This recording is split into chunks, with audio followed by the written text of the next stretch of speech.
She's the Queen's only daughter. To many, the princess who symbolises the best of the royal family. I think a lot of people in this country think that Anne would actually make a great queen. She'd have made a formidable monarch, without a doubt, because it is duty before self, and Anne is the personification of that. But as she turns 70, how well do we really know Anne? Yes, I'm not totally useless. I was quite well educated, one way or another. How has her relationship with her family defined her? Princess Anne was the son that Prince Philip never had.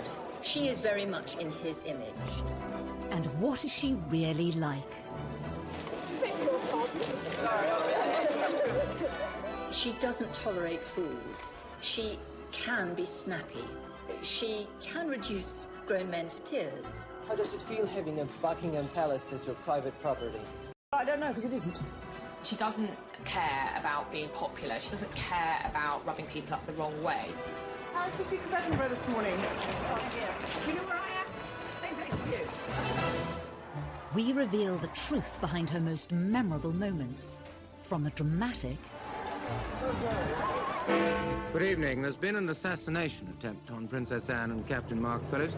It was an extraordinary incident, and she handled it in the most extraordinary way. To the controversial. Divorce? Very mirror. Never been mentioned. These were love letters. There was something going on between the two of them. No, I have no comment to make on the news at all. We follow the highs and lows of an extraordinary life. She might not be about hugs and cuddles and compassion, but she is about duty and responsibility and hard work. She's still making headlines after 7 decades in the spotlight. But is she the best queen we never had? The Princess Royal.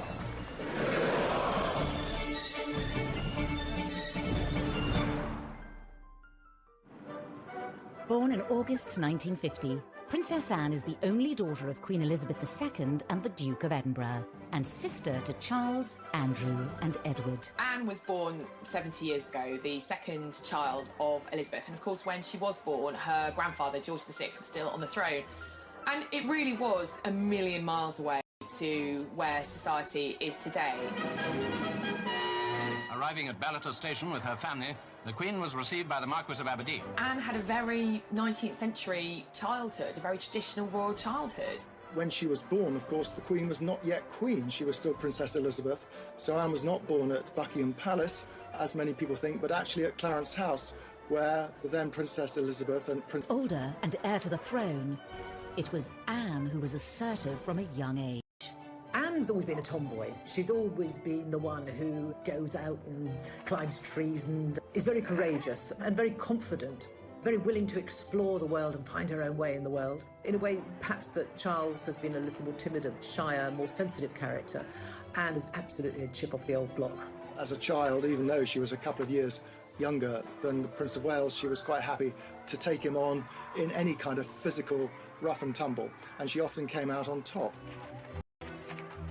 One person with a better insight into Anne than most is Katie Nicholl.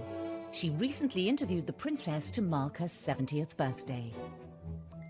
I think growing up with 3 brothers, it was inevitable that Anne was going to be pretty tough, pretty resilient.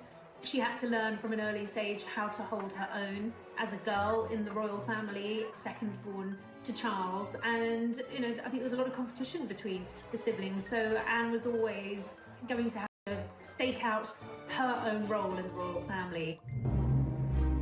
The princess had to become independent from an early age.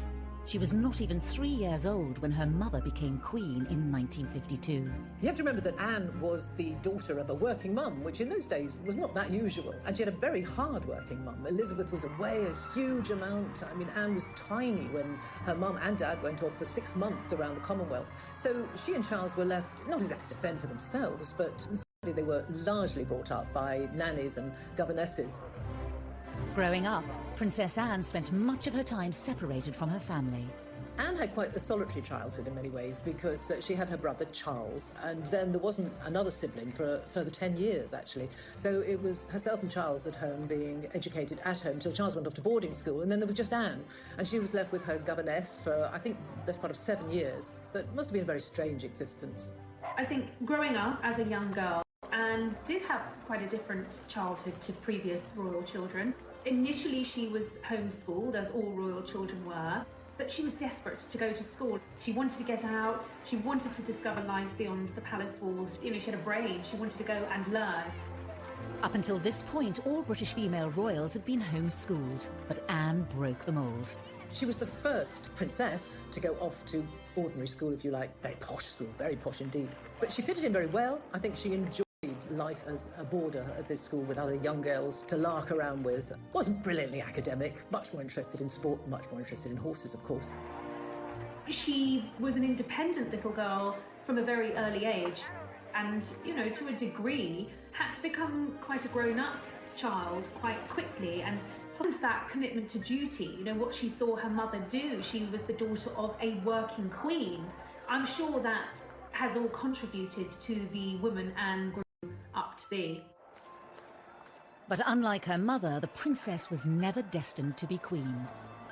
In a way, it's quite sad because you have this amazing kind of role model in her mother who was a very strong woman, a very powerful woman, you know, back in the 50s and 60s, which was kind of post-war, when women's rights and equality was really, really starting to take off and be incredibly important. And her mother was a great role model. And in some ways, it's a shame that Anne wasn't born first. But even if she had have been first, the rules back then, the law of primogeniture back then meant that any boy, any son born to a monarch would always take precedence over his sister.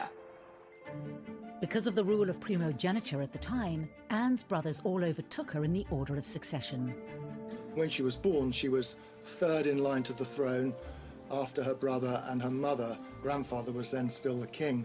And then when Princess Elizabeth ascended to the throne, Anne obviously moved up, and for many years she was number 2 to Charles. But obviously things changed when the Queen had that second burst of motherhood with the arrival of Prince Andrew in 1960 and then 4 years later Prince Edward in 64. Anne moved down below her brothers. That was the system then. A lot of people have never been very comfortable with it, but that's how it was. And I think Anne accepted it. Princess Anne discovered that there were advantages to not being the heir. She knew that she was never destined to be queen, and it meant that she was spared a lot of the upbringing that her brothers had to go through. She was allowed a little more freedom. She was able to do what she wanted to do, wear the kind of clothes she wanted to do, see who she wanted to see. It was a degree of freedom, encouraged, I have to say, in part by her parents. Throughout her life, the princess has continued to be pushed further away from the throne. So she's now 14th in line to the throne. She's slipped down behind her brothers, Edward and Andrew, their children, and then, of course, the children of Princes William and Harry. So she's currently 14th in line to the throne and therefore very unlikely to ever become queen herself. I think playing second fiddle to Charles and then being leapfrogged in line to the throne by, of course, Andrew and then Edward, and subsequently pushed further down the line of succession, I think Anne very much wanted to create a role for herself within the royal family and to really break free, particularly of Charles's shadow. She may have fallen down the line of succession, but many believe Anne is number 1 in her father's eyes. Well, it's long been rumoured that, you know, the Queen's favourite son was always Andrew, and being the only daughter, so very possibly there was some favouritism from Philip to his daughter, and I think she's always looked up to her father. We know that Charles found it difficult being the eldest son, found it difficult being Prince Philip's son, but there wasn't quite the same pressure on Anne.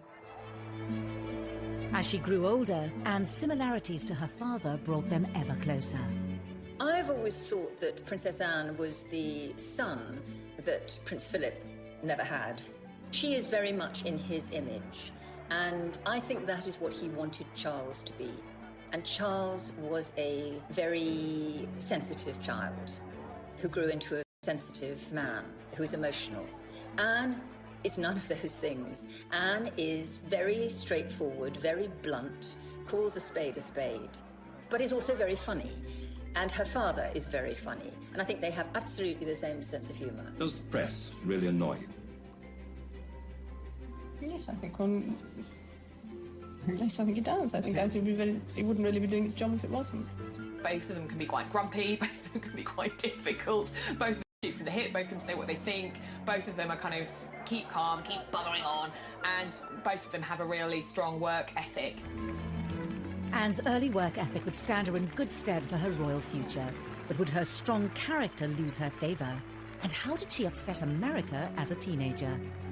She looked at the time as though she didn't want to be there, they said. She refused to answer anyone's questions, snappily saying, I don't give interviews. She doesn't tolerate fools. She can be snappy. She can reduce grown men to tears. May God bless her and all who sail in her.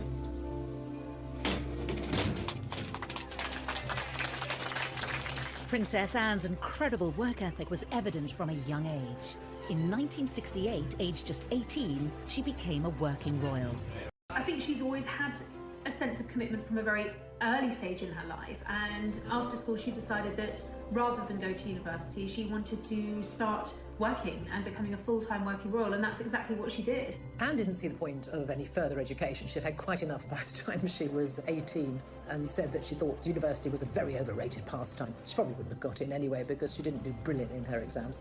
I decided, after my limited school career, not to go to university.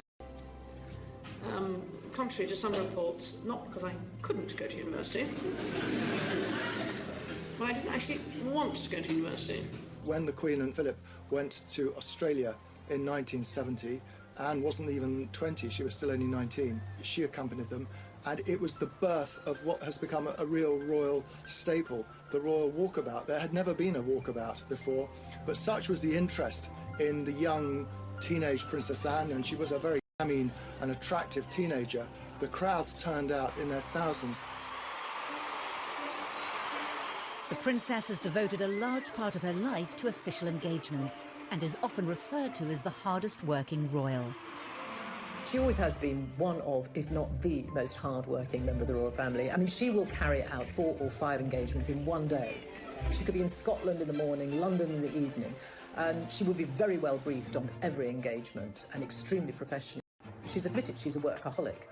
Anne is very no-nonsense, and she takes that approach to her work. She regularly tops the best-selling list in terms of the highest number of engagements. I think on an average year, she does anything from 350 to at most 500 engagements, both domestically in the UK and abroad. It's a huge workload. I remember Kevin MacLeod, who was the Canadian Secretary to the Queen, said of Anne in 2014, her credo, literally her belief is, keep me busy, I'm here to work, I'm here to do good things, I'm here to meet as many people as possible. Anne may work hard behind the scenes, but for many years this has been eclipsed in the media, all due to her troublesome relationship with the press. This was apparent from her first visit to the United States in 1970, when the princess was just 19. One of her first foreign trips was to America, where she and Charles went together. And she was not very well received there at all. She went to the White House to visit Nixon when he was president. And there was a lot of negative press because she seemed to be so sulky. She looked at the time as though she didn't want to be there, they said. She refused to answer anyone's questions, snappily saying, I don't give interviews. She was very ungracious. It was very much noted that Anne didn't seem to have the friendly, soft, smiling face. She was wound up being dubbed Princess Sourpuss. The Americans said, why did she bother to come? It's quite clear she doesn't want to be here. So that was the beginning, actually, of pretty much a lifetime of often negative headlines for the princess. This early trip set a pattern for Anne's relationship with the media. There are probably members of the press, photographers particularly, who have perhaps been on the receiving end of Anne's shortness, shall we say. She can have a quick temper and not worry about a press pack there to capture every moment. And some of those moments were certainly unexpected. In 1969, while visiting troops in Germany, the world saw another side to the princess. We were kind of all knocked out when she was 19 and she went to Germany on a job. And we were getting pictures back of her. She is the holder of a heavy goods vehicle licence. And we saw her driving a 52-ton chieftain tank. Astonishing. She also, on that same trip, she fired a submachine gun from the hip and got 8 bullseyes. And I think there would be lots of men looking at her in abject terror. Here she was, a young woman, and she was capable of doing all of this. Despite Anne's refusal to play the media's game, she was working hard to support the Queen. Those in the know even regard the princess as the royal family's secret weapon. And I think Anne has always realised her power, her soft diplomacy, the ability to help, the ability for the royal family to reach areas that, traditionally prime ministers can't. The royal family is a constant, they are always there. And particularly in areas of the world that have royal families, for instance, like the Middle East, when you send a member of the royal family to them on a state visit, it's immensely important. It conveys, huge prestige, and people take that very seriously. And often the royal family, like Anne, are used to help trade deals, help diplomatic relations, and I think Anne has been very successful at that, and she's done that from a very young age. Well, Anne had this brilliant knack of sort of being the pathfinder, if you like, for the royals. If there was a slightly tricky destination to go to, it was always Anne they would send in first, because she has a great ability at making people feel welcome and being enormously empathetic with people. In 1990, it was Princess Anne who the Queen trusted to visit the Soviet Union on her behalf. This historic occasion marked the first official visit by a member of the royal family in over 70 years.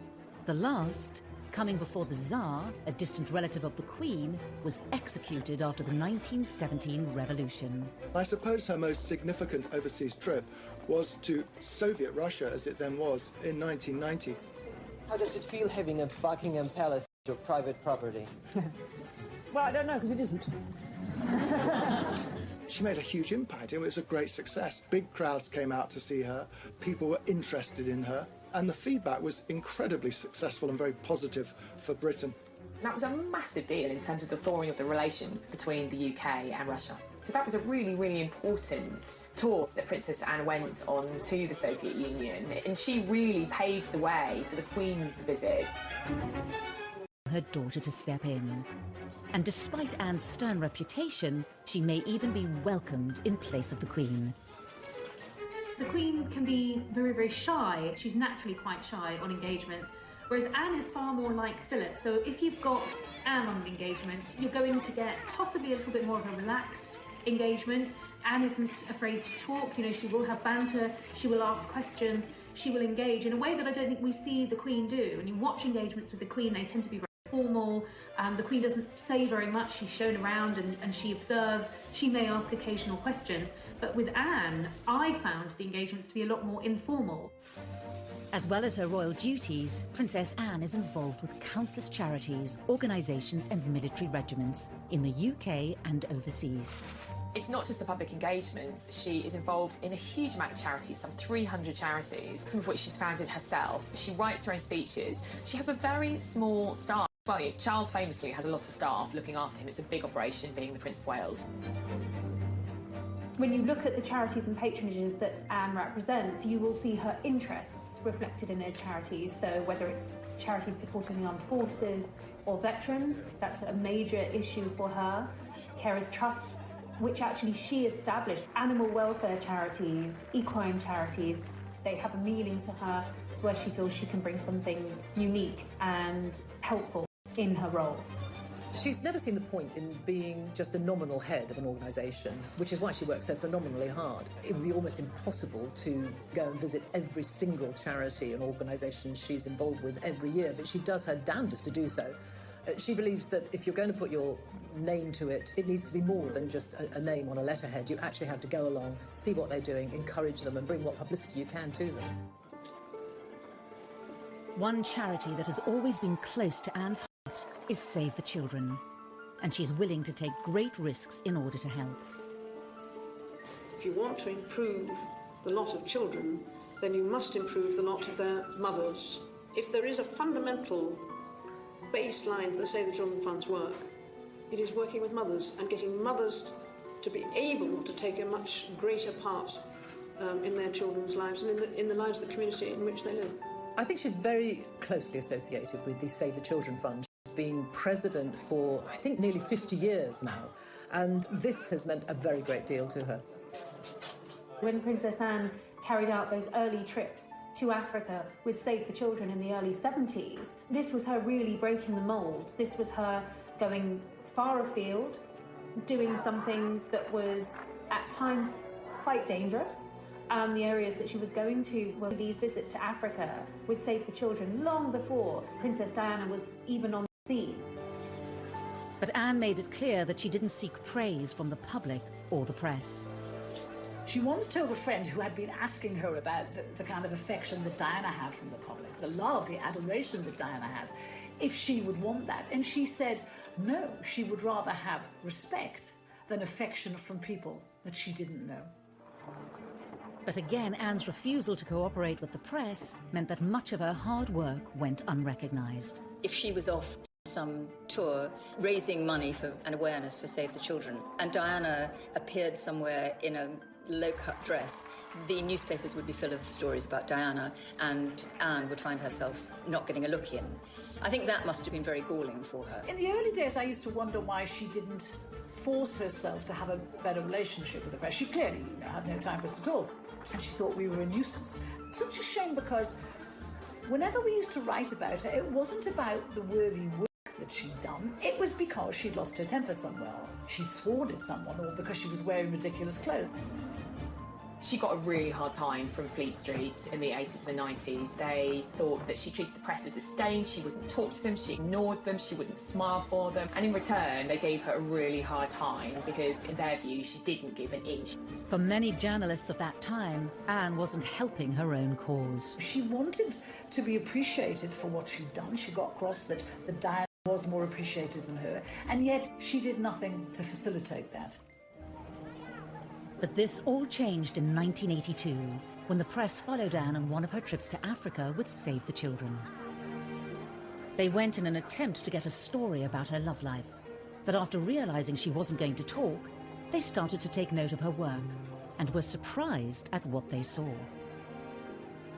There was one particular tour where she went to Africa, and the photographers, the press pack, were with her as well for all that time. It was probably weeks, and she was visiting refugee camps in Africa. The press didn't really want to go along with her, but they did in 1982 go to Africa with her. And there they saw a princess who was utterly prepared to get down and dirty, really getting down to work, dressed, in jeans and a shirt and probably a headscarf, in dusty, hot, sweaty Africa, going into slums, the way we're not used to seeing a princess at all. And the tone changed, and suddenly there were positive headlines, and the good headlines such as she had not had at all before. And I think people began to appreciate that we had a very hard-working princess there who would travel the world and not stand on airs and graces. With a new understanding of her work behind closed doors, she doesn't tolerate fools. She can be snappy. She can snap at Lord Lieutenants, for instance, who are trying to keep her to a timetable. She can reduce grown men to tears. She's very like her father in that respect.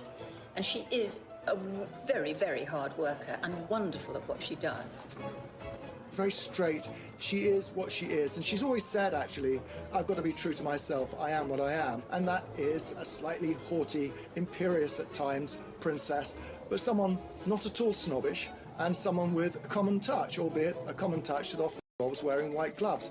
But, you can't take it away from her. She is a hard-working royal. But it's not only Anne's Olympic work ethic that has astounded the public. She's had a whole other career with highs. We had a world-class sportswoman as a working royal, and that's quite unusual. And lows. It's pretty humiliating to be seen covered in mud and water and scrambling after your pony.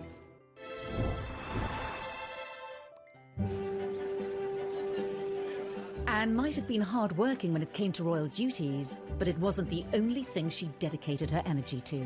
She was a senior royal, but she was also having a second career, effectively running parallel at the same time. Breaking with tradition, she chose to also pursue a riding career alongside royal duties. It's really very impressive that Anne was able to juggle her equestrian career as a very successful horse rider and carry out all her duties as a senior royal. Anne's lifelong passion for horses started from a young age. She probably sat on a horse before she could walk. She's utterly horse mad. Her father once said of her, if it doesn't fart or eat hay, Anne's not interested. And I think that's almost right. Horses have given her an escapism. Not only did they enable her to embark on a career outside of her role within the royal family, they provided daily escapism. I think nothing makes Anne happier than riding out, being in the paddock, being around horses.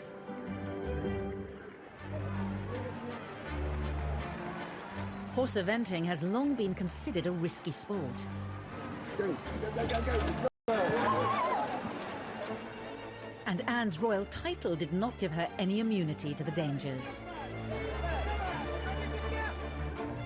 Anne narrowly escaped serious injury following a bad fall whilst competing in Dorset. Off the ground, and the horse came over on top and rolled on top of it. She was unconscious when I got there.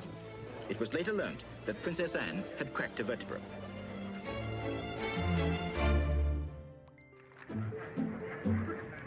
Growing success in her equestrian pursuits led to an increased level of press interest in Anne, much to the dismay of the young princess. When they were photographing her when she was riding at events, when she was doing cross-country, and they would be tucked behind a fence, and they would like nothing more than to see her fall off her horse. It was generally thought that this year's cross-country course at Burghley would present no more than a reasonable test for horse and rider. Not so. The 20th jump over a tree trunk into the water at the Trout Hatchery proved to be too much of an obstacle for most of the 60 competitors, not least for Princess Anne. And that was where she originally, the phrase that she's been tagged with ever since, where she told photographers to naff off.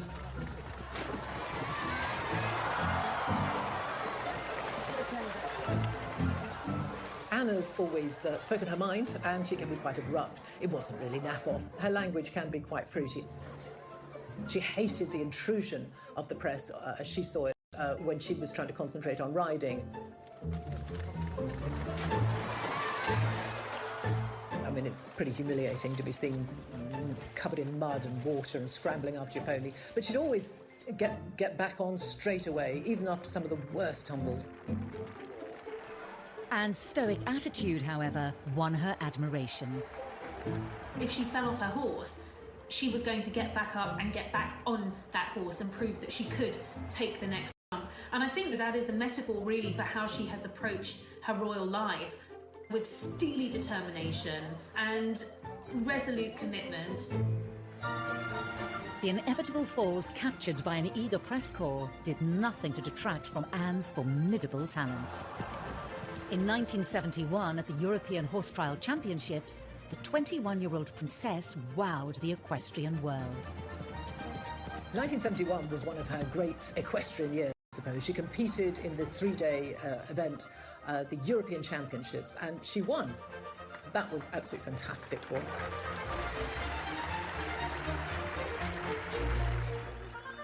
Anne's sporting success allowed the public to see a different side of the princess.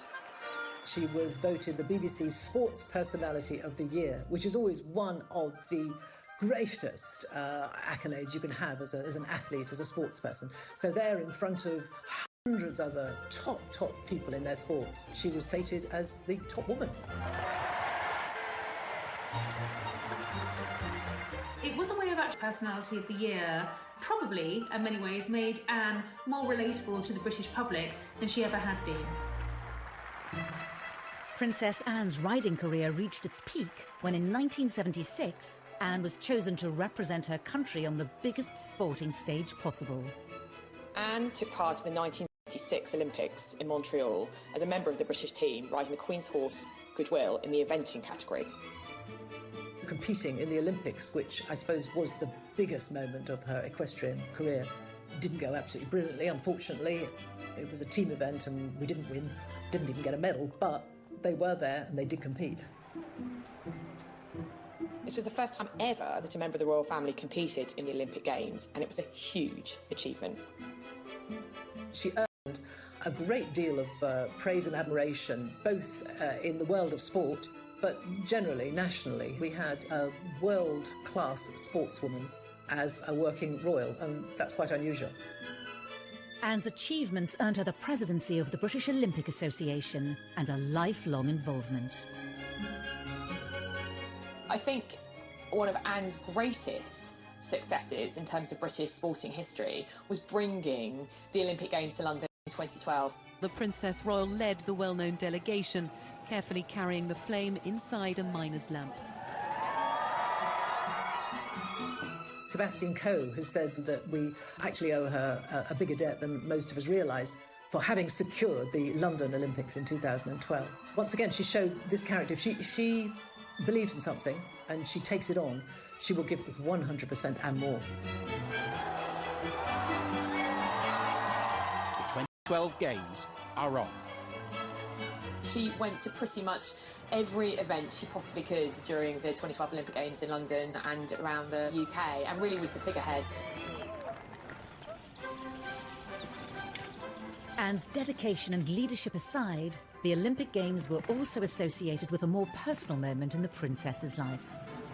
While at the Mexican Olympics in 1968, a young Princess Anne was introduced to a fellow rider and Olympian, Mark Phillips. Anne's pursuit of equestrian excellence didn't just kind of lead her to professional glory, it also led to her personal happiness as well. It was through the mutual love of horses that she met her first husband, Captain Mark Phillips, a lieutenant in the 1st Queen's Dragoons Guard. Of course, in her world of horses, Anne met quite a lot of dashing young men. She went out with quite a few of them. She went out actually with Andrew Parker as well, quite incidentally, but she was very keen on him. Her eyes finally set on Mud as an equestrian athlete. Everyone, I suppose, was looking for the princess to find a suitable husband, someone maybe from a foreign royal family, someone of a similar background, a prince who might be knocking around somewhere in the world. But she wasn't having any of that. She was determined to marry whoever she fell in love with, and the man she fell in love with was Mark Phillips. Determined that their courtship remained private, Anne was careful to keep her blossoming relationship from the press. We found out that she used to ferry Mark around in a horse box to secret locations so they could be together without anyone seeing. Well, there was, I think, an inherent distrust of the press on Anne's part. So when she did get engaged to Captain Mark Phillips, she made a point of outfoxing the media. Has it been a great strain keeping it secret and indeed keeping it away from people like ourselves? I think it has, yes, it became rather restrained. It did annoy the press a great deal because at that time the rumours were knocking around that she was going to engage, she was engaged, she was going to get engaged to Mark Phillips, and the palace denied it. And the day after they denied it, the engagement was announced, which annoyed the press a great deal. The engagement was formally announced on the 29th of May 1973, with the wedding to take place in the November. A royal wedding fit for a princess. And a shocking kidnap attempt.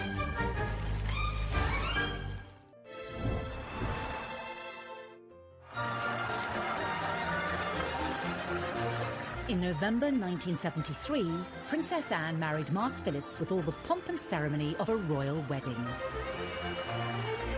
I think had she been able to have had things her way, it probably would have been a low-key wedding, but she was the first of the Queen's children to get married, the only daughter, so it was going to be a big deal. There we can see groom Captain Mark Phillips. Even though it was November, like her mother's wedding, almost 50,000 people lined the streets to watch her go to Westminster Abbey. An estimated 500 million saw it on TV. A royal wedding has always cheered people up, and in this, as in everything else, Princess Anne, when pushed, delivered. Now the best man, Captain Eric Grounds, puts the ring on the Archbishop's prayer book for the blessing. She probably didn't like very much the fact that she had to get married in Westminster Abbey with all the glitz and the glamour and the fairy tale princess. She has always felt, I think, rather lacking in that. She's that people imagine. And, you know, maybe she feels she's been a bit of a disappointment, but that's just not in her nature.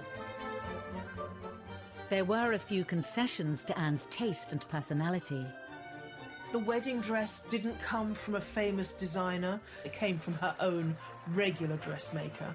And the cake was made by the Army Catering Corps.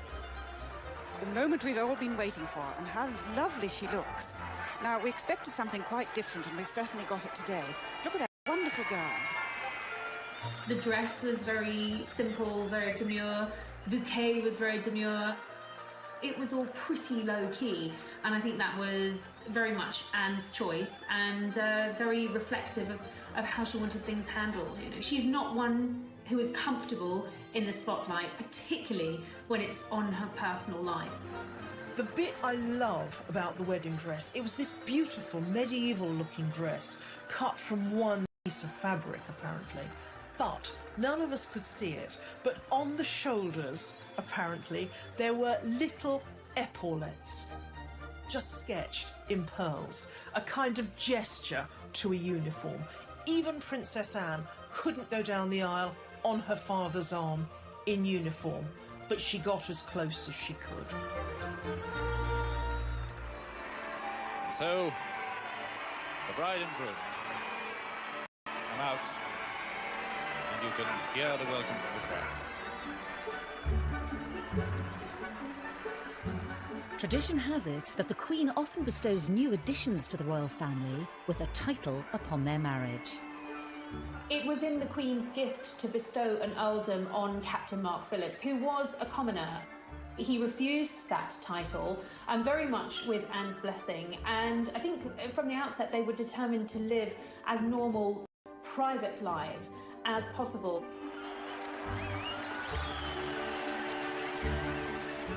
It looks as if that was partly a way of saying that Mark Phillips himself did not really want to take rank within the royal establishment.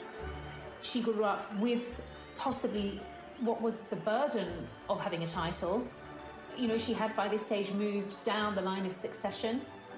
She would have known that any children that she and Mark Phillips had would, without a title, perhaps have a better opportunity at having normal lives, the chance to create independent lives of the royal family and to be their own people. The newlyweds were barely able to enjoy the first months of married life before their peace was shattered when Princess Anne and her new husband were the target of Princess Anne and Captain Phillips.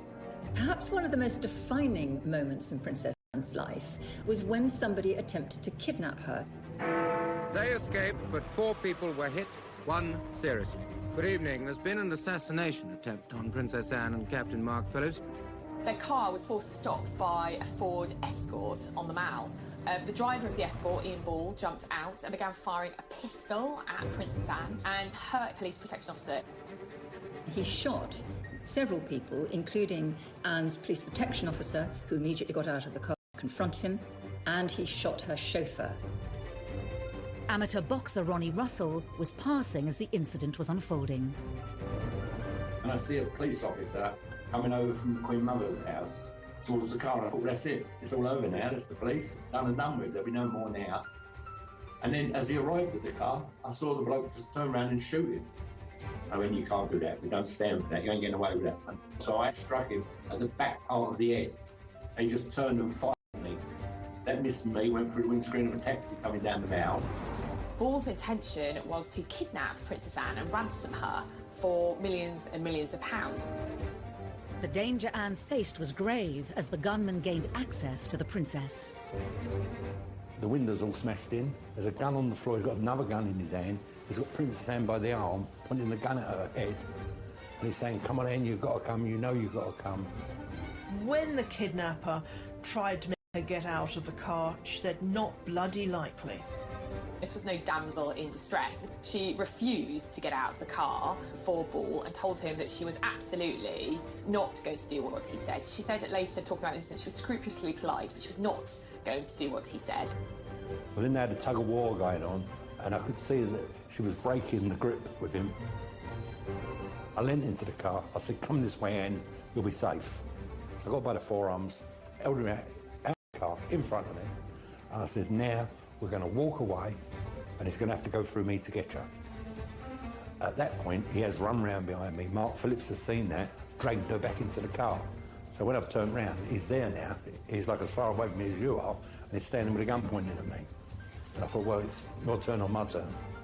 And then I hit him very, very hard. Thankfully, the incident was brought under control by the arrival of the police on the scene. It was an extraordinary incident, and she handled it in the most extraordinary way. And the next day, she was back on duty, working as if nothing had happened. Just the same kind of attitude as if she'd just fallen off a horse, that he'd been terrified. That gives you some insight into the princess's pretty tough, steely and unflappable nature. And even when she's being threatened and at gunpoint, she doesn't actually lose her cool. It's another way in which she almost echoes her mother. Because with her mother, there had been that apparently shot fired at her at the Trooping the Colours ceremony. And the Queen just steadied her horse Burma and went on. And in much the same way, Princess Anne kept on trucking. Later on, her father, the Duke of Edinburgh, said that if the kidnapper had got away with Princess Anne, poor him, she'd have really made him sorry for it. And I think we all like that about Princess Anne.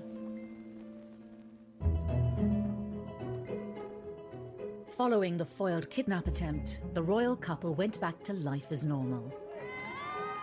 Princess Anne and Captain Mark Phillips welcomed their first child, Peter, in 1977, followed by their daughter Zara in 1981. Both children were raised without royal titles and away from the royal spotlight. Zara has said on many occasions that not having a title gave her enormous freedom. That's what Anne wanted. She wanted her daughter to be a normal teenager and to get into the kind of scrapes the teenager did. And Zara absolutely has gone her own way. Peter and Zara are incredibly down to earth. You know, they don't even speak in the same way as many senior royals. You know, there's nothing pompous about them at all. I think they're great young people. Princess Anne's vision for her children was to pay off when in 2012 she awarded her own daughter a silver medal at the London Olympics. Princess Anne's insistence that her children be shielded from the demands of a royal title was a position not shared by all her siblings. Andrew rather pompously has insisted on full status for his girls, who are both princesses, and Edward's children too do have titles. So she's very different on that. Andrew has always felt that his girls should be senior members of the royal family, be treated as such, and have titles to go along with that. I think this shows a difference in attitude between the siblings. Anne is a no-nonsense, get-on-with-it sort of woman. She is royal, she has the titles, and she does the work. But she's not someone who takes herself too seriously. Andrew, her brother, I think, feels very entitled. He wants the adulation, and I don't think she does. Prescient decision. We know that Prince Charles wants the future ahead to be a slimmed-down royal family. Not too many extraneous members of the monarchy. But Princess Anne was there decades before him. Anne may have been notoriously private, but eventually details of her private life did spill out into the open. Rumours swirled of issues within Anne's marriage. Divorce? Very much. Never been mentioned by anybody. And leaked letters suggested a third party's involvement. No, I have no comment to make on the news at all.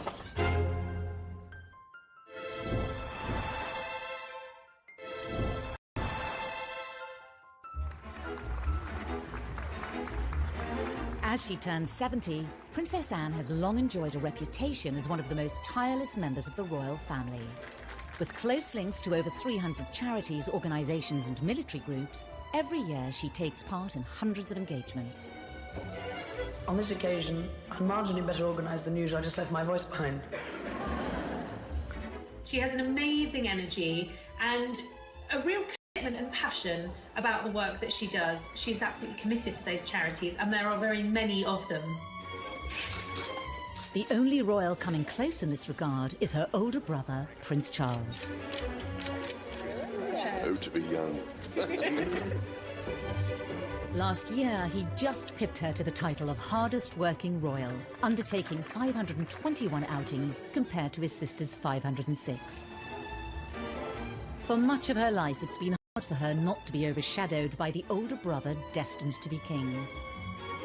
It's good for you in the end, I suppose. It's character building, I suppose. All their lives, comparisons have been inevitable. Charles is quite a sensitive man. I think we all know that he feels things quite deeply. He thinks very deeply. He's philosophical. He cares a great deal. And I'm not saying that Anne is uncaring, but she's much more like her father, which is a pragmatist. I mean, Philip once said that I'm a pragmatist, Charles is a romantic, and very often a romantic thinks that a pragmatist is unfeeling. I don't think Anne is unfeeling, but she is a much more practical, get-it-done sort of individual than Charles, who feels things very, very deeply.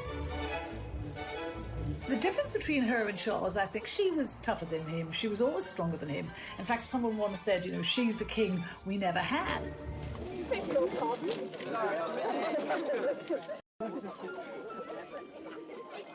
But Anne hasn't only found herself being compared to Charles. In the 1980s, when he married Diana, it was like never before. From where she sat, here was a woman who had worked incredibly hard all of her royal life. And she saw Diana and Fergie come into the scene, and they were splashed over the papers every day, not always for the hard work they'd done, often for their antics and their silliness and their messing about. And Anne was upset about that. She had started her charitable life with Save the Children. Diana worked for the Red Cross. You know, within a year of Diana working for the Red Cross, she was hailed a saint, a heroine. You know, people were thanking her and saying how wonderful she was. And Anne resented that. If you want to improve the lot of children, then you must improve the lot of their mothers. When Diana started her charity work, it was her hands-on approach that caught the eye and was in stark contrast to that of her sister-in-law. She might not be like Diana, she might not be about hugs and cuddles and compassion, but she is about duty and responsibility and hard work. And I think, as old-fashioned a concept as that might be, I think that's why we like her. It wasn't just in this area that the likes of Diana overshadowed Anne. Amidst all the royal scandals involving her siblings and their partners, Anne emerged untainted. And yet she's not without her own misdemeanors. She received her first speeding fine when she was 20, and she's gone on to get several more. She was even banned from driving for a month in 1990. It's also often forgotten that Anne remains the only senior royal to have a criminal record. In 2002, she pleaded guilty to charges that her dog Dorothy, an English Bull Terrier, bit children in a park. Convicted under the Dangerous Dogs Act, she was fined £500.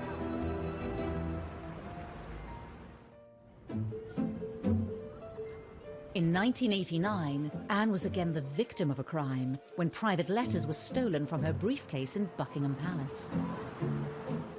Ultimately, they revealed her own romantic indiscretions, while still married to Mark Phillips.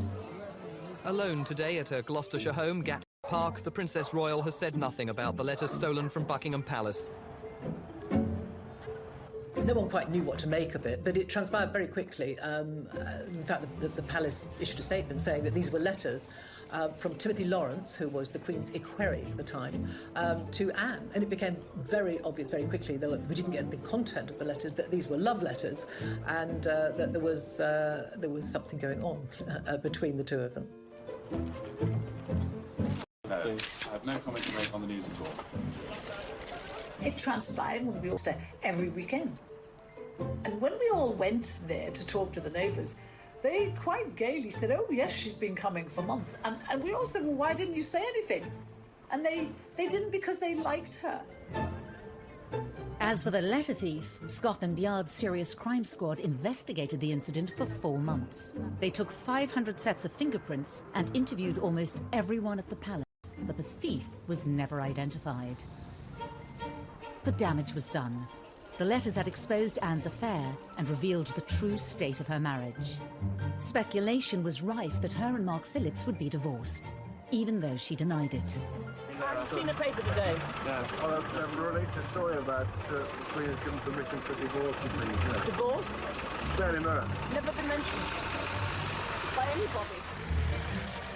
In the end, divorce did come during the Queen's Annus Horribilis in 1992. Her daughter might have been the first of the Queen's children to divorce, but it never affected Anne's reputation as much as the others.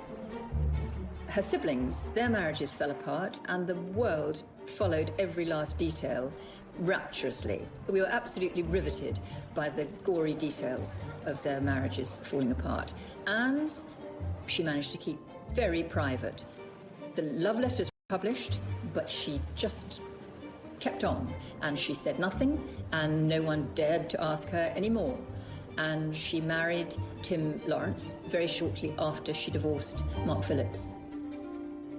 1992 even ended on a happy note. The Princess Royal marrying Timothy Lawrence at one of the most low-key royal weddings there's been. So she married at the little church near Balmoral, and that was probably the kind of wedding that she'd have had the first time round, if she had the chance. Small, private, 30 guests for a meal afterwards. She didn't wear a floor-length dress or a veil, just, a little bunch of white flowers in her hair. Had both her children there. I think that wedding was really all about Princess Anne. Since then, Princess Anne has maintained her ferocious commitment to royal duty. Her no-nonsense dedication to carrying out her role is a trait she shares with her mother. It's led many to wonder if Anne was the Queen's child most suited to becoming the next monarch.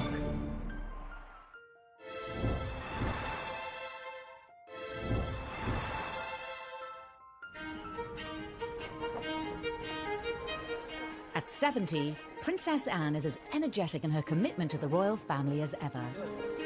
In March 2020, she was at Paddington Station to unveil a train named after the Here, wearing this uniform, which is one of the only things I share with Odette, to represent First Aid Nursing Yeomanry.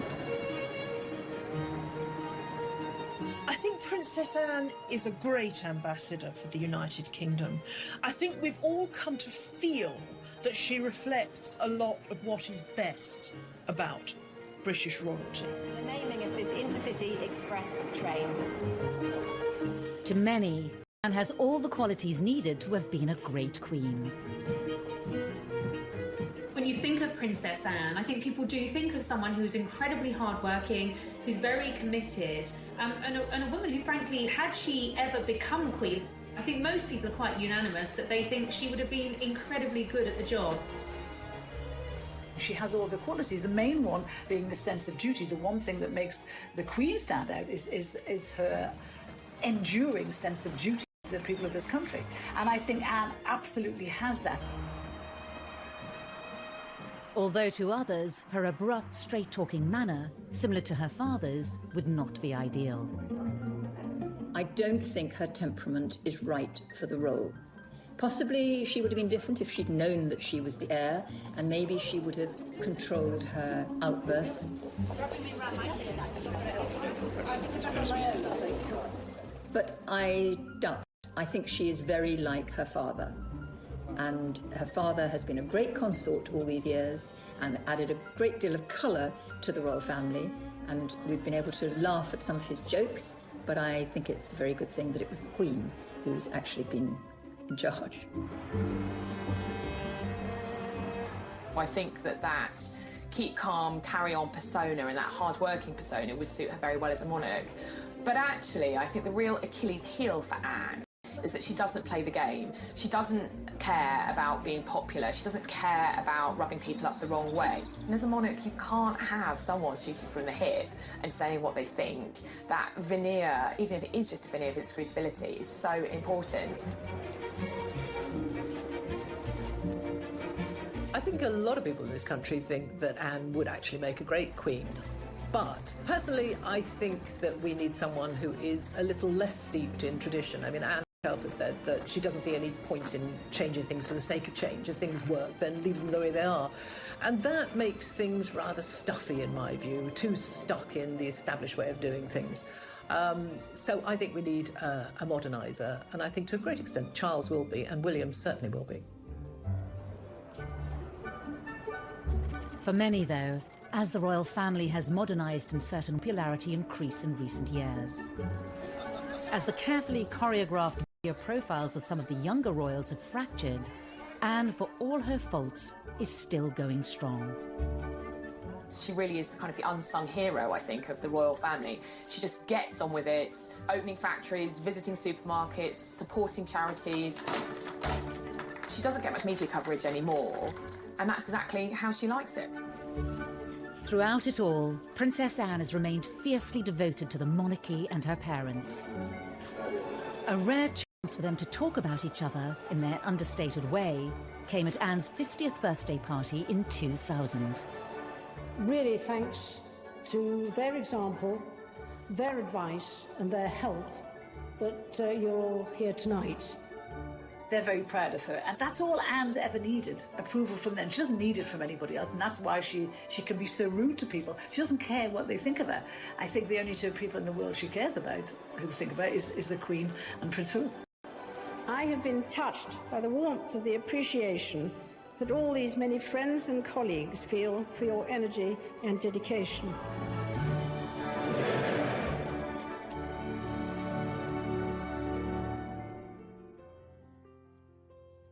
In the last year, a rise in popularity for Anne has certainly been helped by a standout portrayal in the TV series The Crown as the family's most unpretentious royal.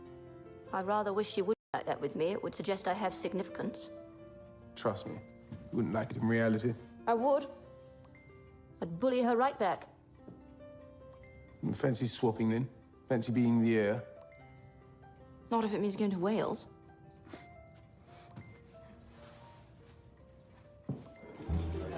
Also being seen sharing a laugh with world leaders as they appear to talk about Donald Trump.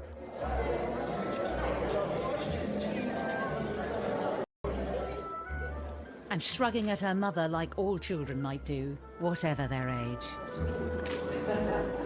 I think actually as she's got older, those kinds of moments now, those bits of her personality make her more popular with the general public. And I think her being not first in line to the throne has enabled her to be more herself, to be more true to herself, and to carve out a really kind of different role for herself. A striking image of the princess in her youth featured on the cover of May's edition of Vanity Fair. And in a revealing interview to mark her 70th birthday, she said, "It's about serving," and credited her parents for influencing her work ethic. She also warned the younger members of the family against reinventing the wheel when it comes to don't forget the basics. Something she says she intends to do for many more years to come. I think she probably won't ever slow down. I think she's like the Queen in that respect, that, you know, she will just keep ploughing on as long as she's able. She's a great grandma, she loves her grandchildren, but she also loves her work. It is really what she's been born to do, I think she feels, so she'll carry on. She gets a lot out of it, as well as putting a great deal into it.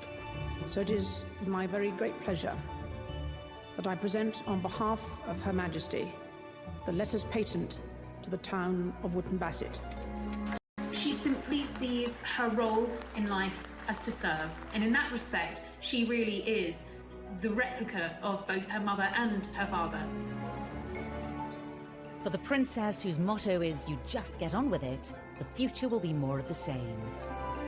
As Anne turns 70, for many she's a national treasure and possibly the best monarch we never had. However, even as she's held up as a paragon of straightforwardness, she's a more complex royal than we think. What you think of Princess Anne almost depends at what moment you clocked her. Did you first think of her as a kind of romantic young princess? Or did you think of her as this really rather grumpy, tetchy figure, very much like her father? Well, how's the Duke of Edinburgh this morning? Oh, dear. Do you know where I am? Same place as you.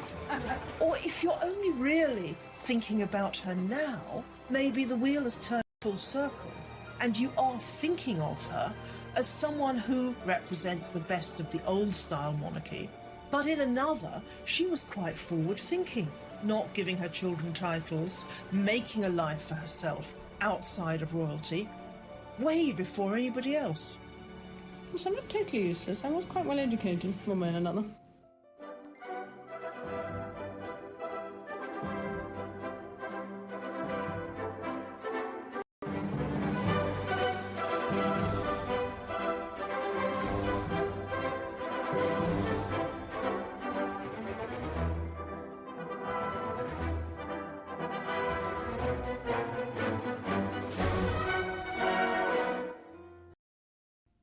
Of a working mum, which in those days was not that usual. And she had a very hard-working mum. Elizabeth was away a huge amount. I mean, Anne was tiny when her mum and dad went off for 6 months around the Commonwealth. So she and Charles were left not exactly to fend for themselves, but certainly they were largely brought up by nannies and governesses.